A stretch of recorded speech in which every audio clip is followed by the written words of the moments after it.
Thank you Mehtab ji. Thank you. Thank Thank you you. Mehtab ji. Shri Girish Chandra जी।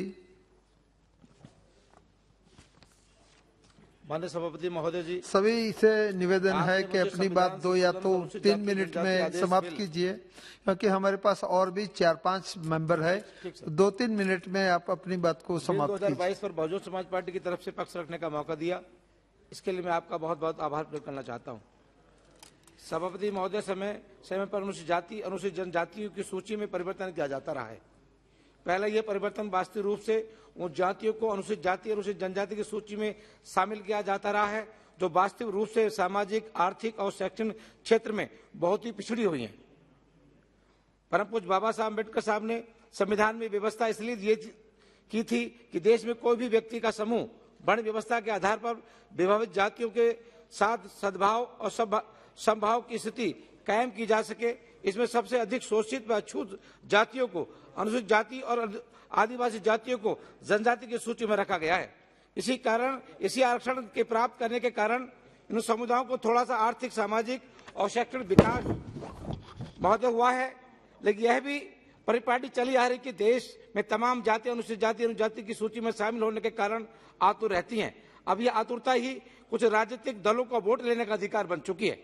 कहने का आशय यह है कि यह देखा जा रहा है कि अनुसूचित जाति अनुसूचित जनजाति की सूची में किसी वर्ग विशेष को शामिल करना उस वर्ग विशेष के विकास के लिए नहीं बल्कि अपने दल के वोट बैंक के लिए किया जा रहा है।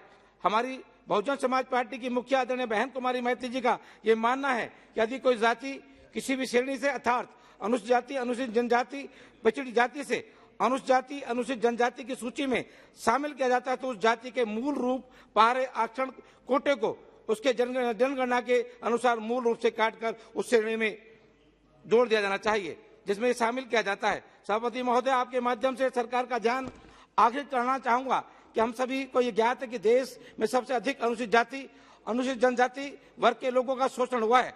इसी शोषण की मुक्ति के लिए परम पूज्य बाबा साहब अम्बेडकर साहब ने संविधान में दलित अनुसूचित जाति अनुसूचित जनजाति व्यक्तियों के ऊपर शोषण ना हो इसके लिए विधि का निर्माण हुआ है। लेकिन बहुत दुख के साथ कहना पड़ रहा है कि आज भी अनुसूचित जाति अनुसूचित जनजातियों के ऊपर अत्याचार की घटनाएं दिन प्रतिदिन बढ़ती जा रही हैं, जिसका जीता जाता उदाहरण अभी हाल में राजस्थान की तमाम घटनाएं आपने देखी होंगी। परम पूज्य बाबा साहब अम्बेडकर साहब ने कहा था कि संविधान का निर्माण माननीय एक मिनट पर निर्माण तो हो गया है लेकिन इनकी सार्थकता तभी कायम होगी जब इनको भली भांति अमल में लाया जाएगा।